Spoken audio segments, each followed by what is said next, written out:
The GOP can't afford to indulge populism. Conservatives want to unite the country, while politicians like Trump seek only to stoke grievance. The traditionally conservative and Trumpian populist wings of the GOP have arrived at the same conclusion: they can no longer coexist in the same party. Mike Pence, a traditionalist, recently said Republican voters must choose between being the party of conservatism and following the siren song of populism unmoored to conservative principles. The future of this party, Mr. Pence said, belongs to one or the other, not both.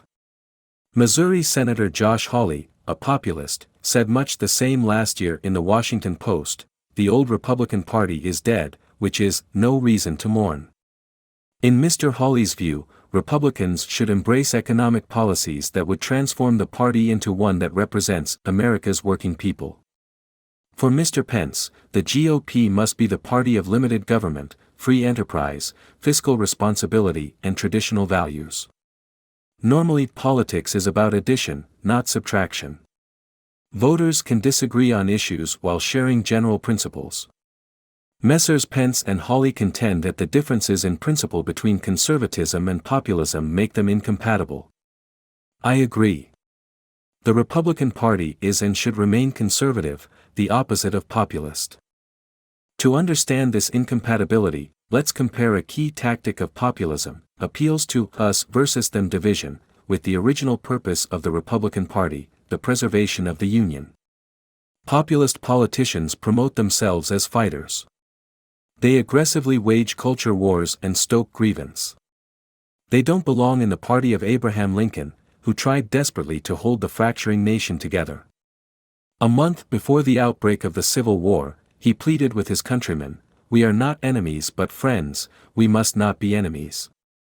For Lincoln, America's hope was in its people, and the leadership's responsibility was to evoke the people's most noble instincts, the better angels of our nature.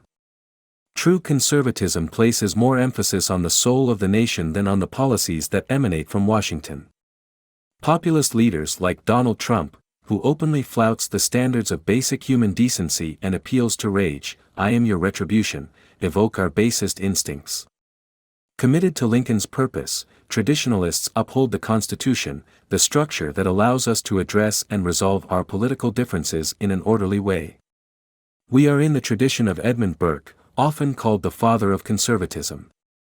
Shocked by the terror of the French Revolution, Burke warned Britain that chaos would ensue should the structure of society be overthrown in the name of the people. On January 6, 2021, we saw how an attack on the Constitution could lead to the chaos Burke foretold. Populists have relentlessly undermined our Constitution. They have falsely asserted that elections are rigged, that President Biden is illegitimate, and that we should ignore our courts. They have opposed the peaceful transfer of power and encouraged a mob to attack the U.S. Capitol. To this day, they turn Americans against the government, claiming that it is no longer our servant but has been weaponized to attack us. None of this is conservative. All of it is radical. Populists are now attempting to uproot policies deeply planted in Republican conservatism. We are the party of fiscal discipline, but the national debt rose nearly 40% during Mr. Trump's presidency. We are the party of limited government, yet in the name of helping working people, populists support massive intervention in the marketplace through federal controls on prices and interest rates and, as in Disney's case, using government to punish a corporation for expressing woke opinions. In their big government activism, populists more resemble progressive Democrats than traditional Republicans. Since the end of World War II, Republicans have stood firm against Russian designs in Europe. Now, populists have injected an isolationist element into the party. In only 7 years, populism has become dominant in our party. Why?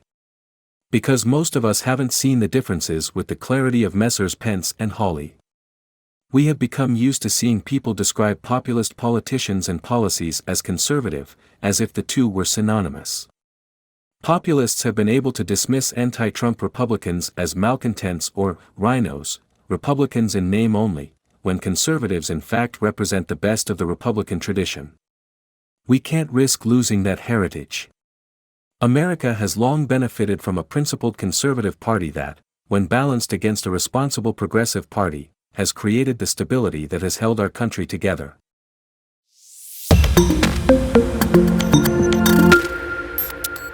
The GOP can't afford to indulge populism.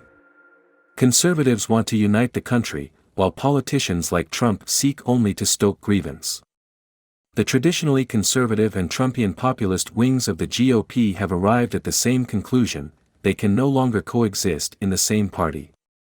Mike Pence, a traditionalist, recently said Republican voters must choose between being the party of conservatism and following. Why Kevin McCarthy can't do his job.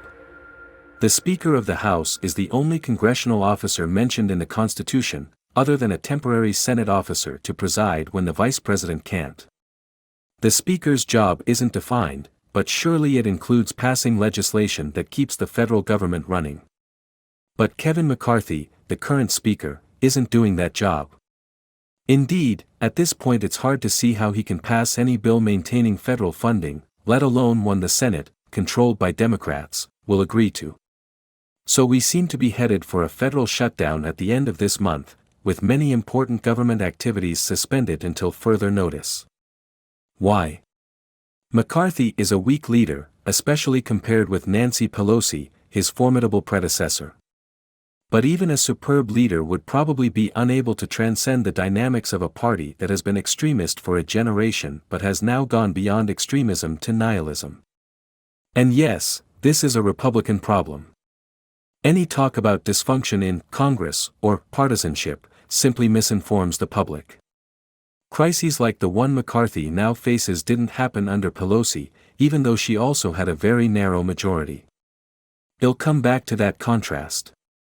First, let me make a different comparison between the looming shutdown of 2023 and the shutdowns of 1995 to 96, when Newt Gingrich was Speaker. If you had told me back then that I'd someday hold up Gingrich as a model of rationality, I wouldn't have believed you. But hear me out. Back in 1995, while Gingrich's tactics, his willingness to employ blackmail as a political strategy, were new and dangerous, he had an actual policy goal: he wanted to force major cuts in federal spending. Furthermore, Gingrich tried to go where the money was. The federal government is an insurance company with an army. The great bulk of non-military spending is on the big safety net programs, that is, Medicare, Medicaid and Social Security. And Gingrich in fact sought deep cuts in Medicare and Medicaid. He didn't get them, and the government's role in promoting health insurance coverage eventually expanded greatly, although Medicare has been surprisingly successful at containing costs. Still, Gingrich's goals were at least coherent. McCarthy, in his desperate efforts to appease his party's hardliners, has acted as if their refusal to approve federal funding is a Gingrich-like demand for reduced federal spending. He tried to pass a continuing resolution, a bill that would temporarily keep the money flowing, that involved